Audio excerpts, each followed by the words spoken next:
सरकार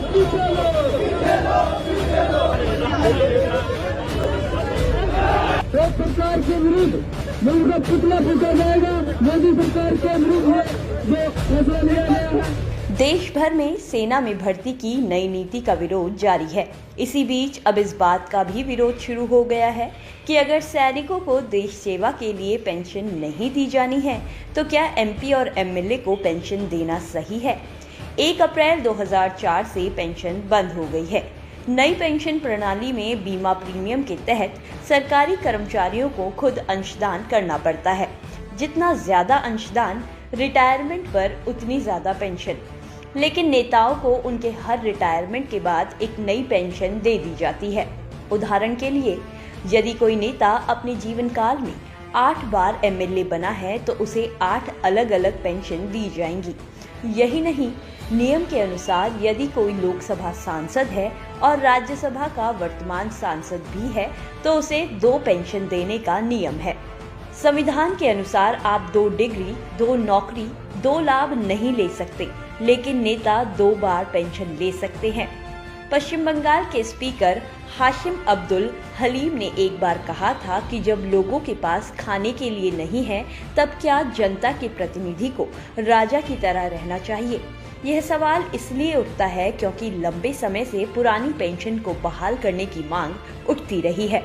आम जनता में यही धारणा बनी है कि चुने हुए नेताजी खुद अपने लिए वेतन भत्ते बढ़ा लेते हैं, पर कर्मचारियों की मांगों को अनसुना कर देते हैं।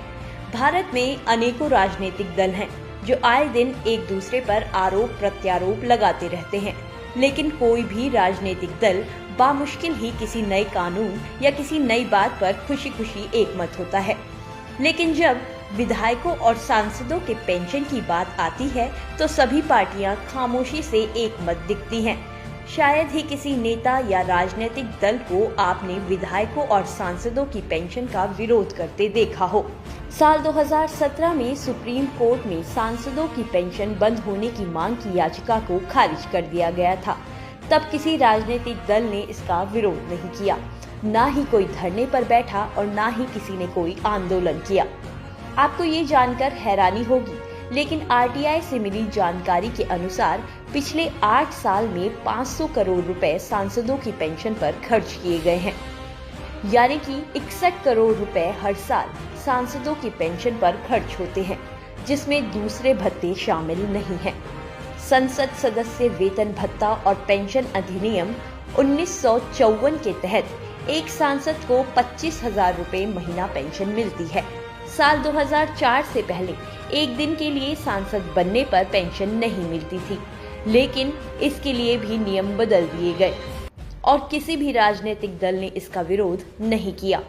यूपी, एमपी और राजस्थान में पूर्व विधायक 8-8 कार्यकाल का पेंशन ले रहे हैं, जो कि लाखों रुपए का बोझ है। लेकिन सरकार को सिर्फ सैनिकों की पेंशन ही बोझ लग रही है।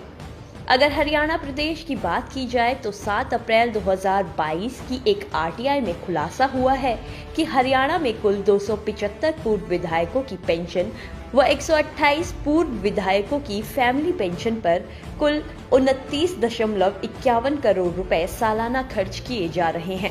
इनमें से कुल 26.40 करोड़ रुपए पूर्व विधायकों की पेंशन पर व कुल 3.11 करोड़ रुपए फैमिली पेंशन पर खर्च हो रहे हैं।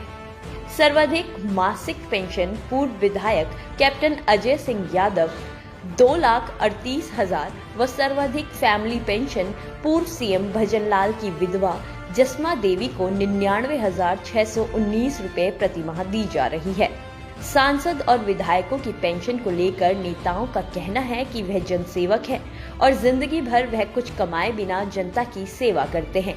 लेकिन गौर फरमाने वाली बात ये है कि देश के लगभग 80% नेताओं की संपत्ति एक कार्यकाल में ही डबल से अधिक हो जाती है और उसके बाद भी पेंशन की मांग की जाती है।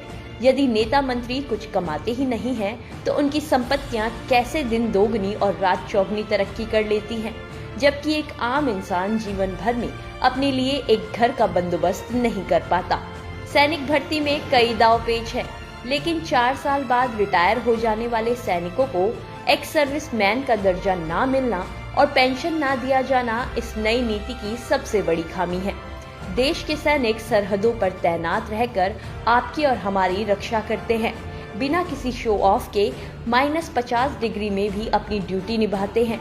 वहीं दूसरी तरफ नेता केवल वोट मांगने के समय ही जनता के बीच पहुंचकर आकर्षक रैलियां करते हैं और उन पर लाखों रुपए खर्च करते हैं और काम आने के समय भाग खड़े होते हैं। ऐसे में सवाल उठता है कि आखिर सही मायनों में असली पेंशन का हकदार कौन है? वो जो आपके लिए अपनी जान तक न्यौछावर कर देते हैं या फिर वो जो केवल 5 साल में एक बार ही नजर आते हैं?